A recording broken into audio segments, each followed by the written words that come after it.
Good morning, I'm Dr. Kerry Chant from New South Wales Health with the COVID update for Wednesday the 20th of October. There were 283 locally acquired cases of COVID reported in New South Wales in the 24 hours to 8 p.m. last night, and more than 88,000 COVID tests were reported during that period.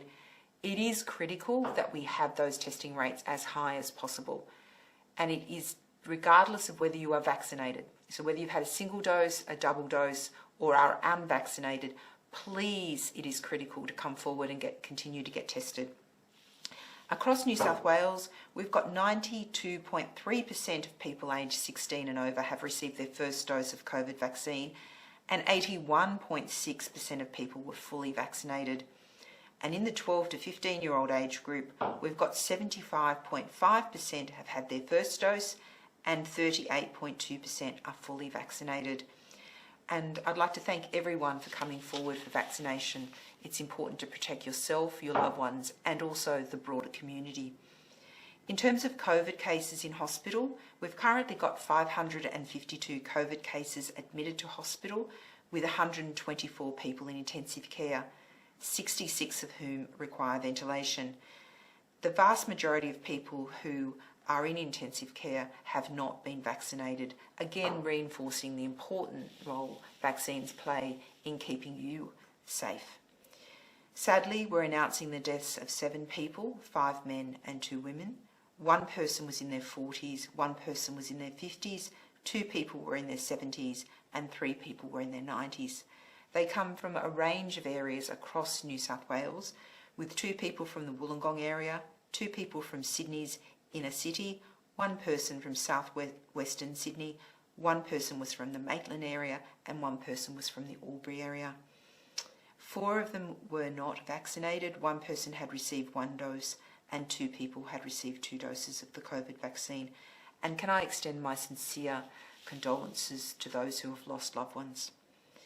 In terms of New South Wales Health's ongoing sewage surveillance program, we've detected COVID fragments in the sewage in Wagga Wagga, Woogooga and Geraldry.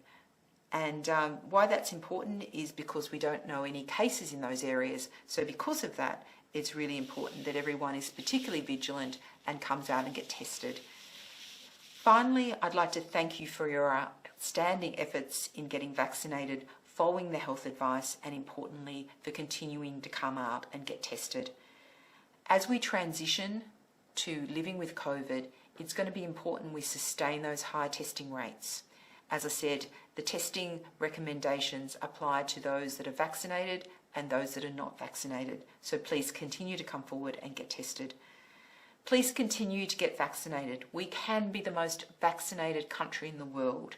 We always achieve very high rates of childhood vaccination in excess of 95%, and I'm really confident that if we all work together, we can get there at 95% double dose coverage, and that will make us one of the most vaccinated countries in the world.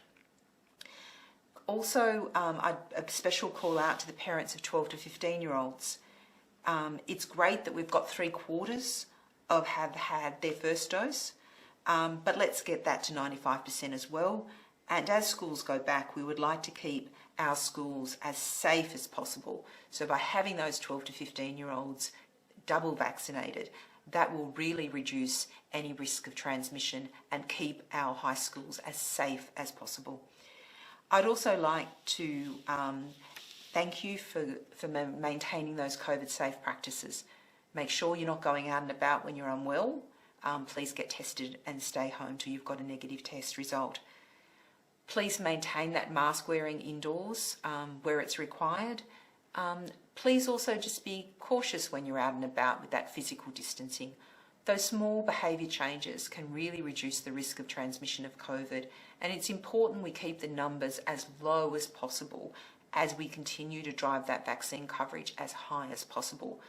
We all have a role in protecting ourselves, our loved ones, and the broader community, and these actions can save lives. Thank you.